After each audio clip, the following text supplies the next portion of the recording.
What's up, guys, and welcome back to my reading journey. Hope we're all doing absolutely fantastic, and today we're going to continue with the chapter 11 of the Discourses of Epictetus. And the chapter 11 is on family affection. Let's get started. When an official came to Epictetus and inquired for special directions, he asked whether he had a wife and children, and when the man said yes, he asked again, "How do you get on? How do you get on?" "Miserably," he said. "What do you mean?" said he. "Men do not marry and have children to the end that they may be miserable, but rather than they may be happy."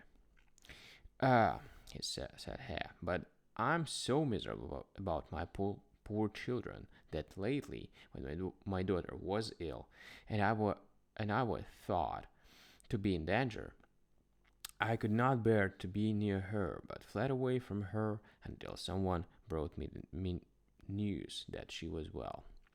"Well, do you think you were right to do it?" "It was natural," he said. "Nay," said the master, "only convince me that it was natural, and I will convince you that everything that is natural is right." "All fathers," he said, "or most of us, at least, feel like that." "I do not deny," said Epictetus, "that parents feel so, but the real question is whether it is right. No doubt, as far as that goes, we must say that even tumors come into being for the good or of the body, and in a word, that error is natural for nearly all, or most of us at least, are prone to error. Prove to me, then, how it is natural." "I cannot," he said. "Rather, do you prove to me how it is wrong or unnatural."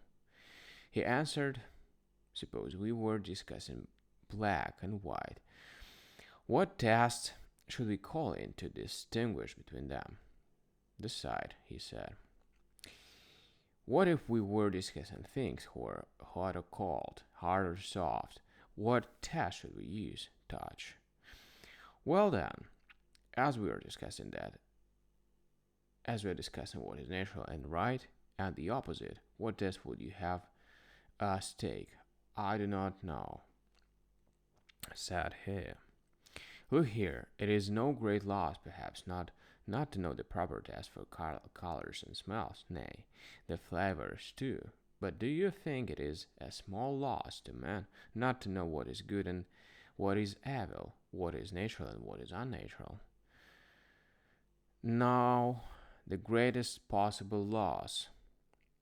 "Tell me now, is everything right, which seems noble and fitting to certain people? Today, for instance, are the opinions of Jews and Syrians, Egyptians, and Romans, as to food, all of them right?"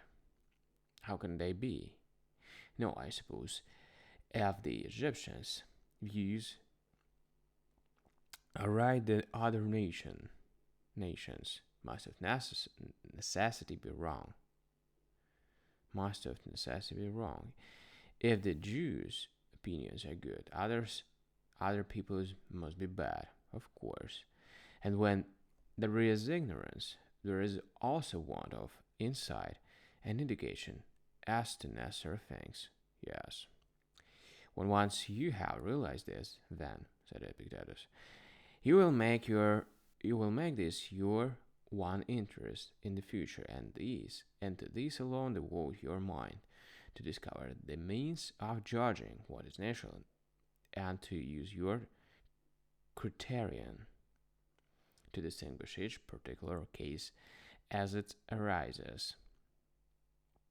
For the present, I can help you just so far as this in regard to what you wish. Do you think family affection is natural and good?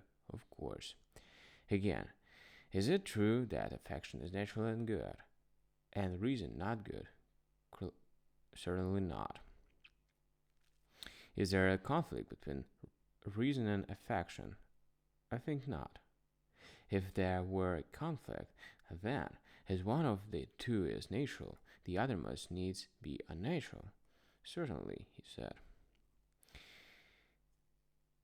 It follows then that whenever we find reason and affection united in an action, we confidently affirm that it is right and good. Granted, he said. Mark what follows. I do not think you will deny that it is not reasonable to leave one's child when it is ill and go away. The only question left for us is to consider whether it is affectionate. Let us consider it then. Let us consider it then. Was it right, I ask, for you, being affectionately disposed to your child, to run away and leave her? Is her mother not fond of the child? She is indeed. Should the mother then have left her too, or should she not? She should not. What of the nurse? Is she fond of the child? She is, he said. Ought she then to have left her? No, by means. Again, is not the child's attendant fond of her? He is. Ought he then to have gone away and left her? Was it right that, as a consequence, the child should be thus left desolate and helpless because of the great affection of you, its parents, and of those about it, or should die in the hands of those who have no love, or care for it? Heaven forbid. Once more, it is not fair or reasonable. Is it that a man should not allow others equally affectionate with himself to do what, because he is affectionate, he thinks proper of himself? It is absurd. Tell me, would you have liked, if you were ill, your relations and everyone else, even your wife and children, to show their affection for you in such a way as to leave you alone and desolate? Certainly not. Would you pray to be so loved by your own people as to be always left alone by them when you were ill because of their exceeding affection? Or would you, if it were a question of being left alone, rather pray, supposing that were possible, to have the affection of your enemies? And if that is so, we are forced to the conclusion that your conduct was not that of affection. What reason had you then? Was there nothing which moved and impelled you to abandon the child?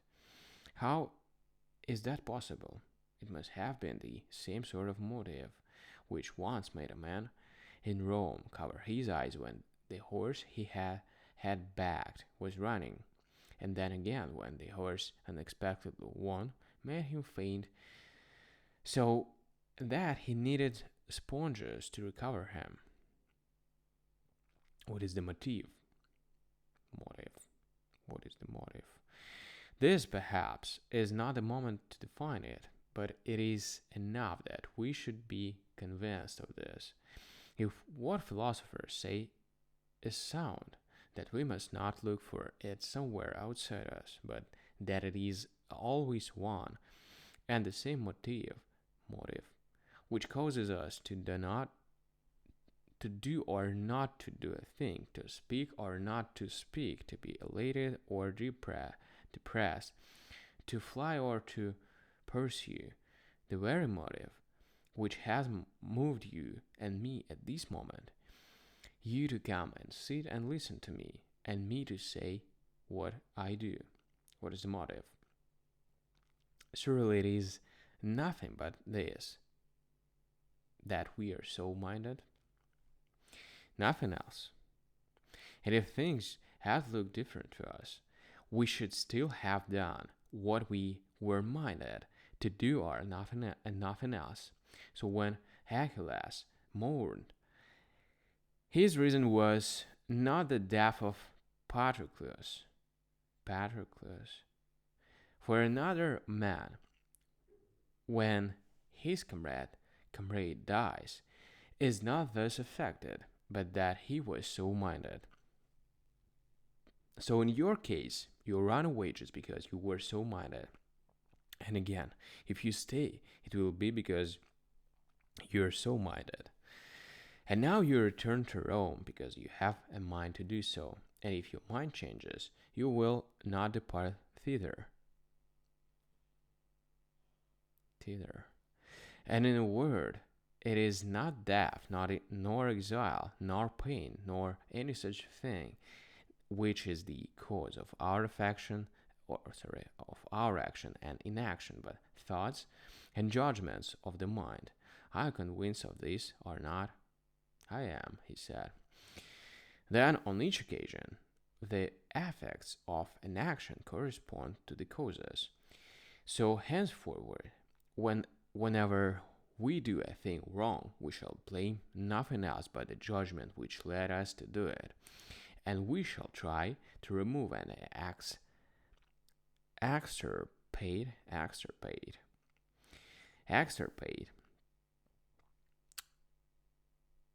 these even more than we do tumors and abscesses from the body. And so also we shall assert that our right actions are determined in the same way, and we shall no longer blame neighbor or wife or children as though they caused evils to befall us, being convinced that unless we make up our mind that things are such, we do not act as though they were, but that whether we judge them to be so or not, this depends upon ourselves and not on anything else, on anything outside us. True, he said. From this day forward, then we shall not investigate or examine the nature or condition of anything else, whether it be land or slaves or horses or dogs, but only our own judgments. I hope so, he said. You see then that you must become a student, that creature whom all mock at, if you really wish to investigate your judgments, that this is not the work of an hour or a day. You are fully understand without my telling you. Alright, guys. Alright, so the reading session is over, and as usual, we're gonna continue tomorrow in the next chapter. Thank you for joining me today in this video. I'm gonna see you tomorrow. Bye.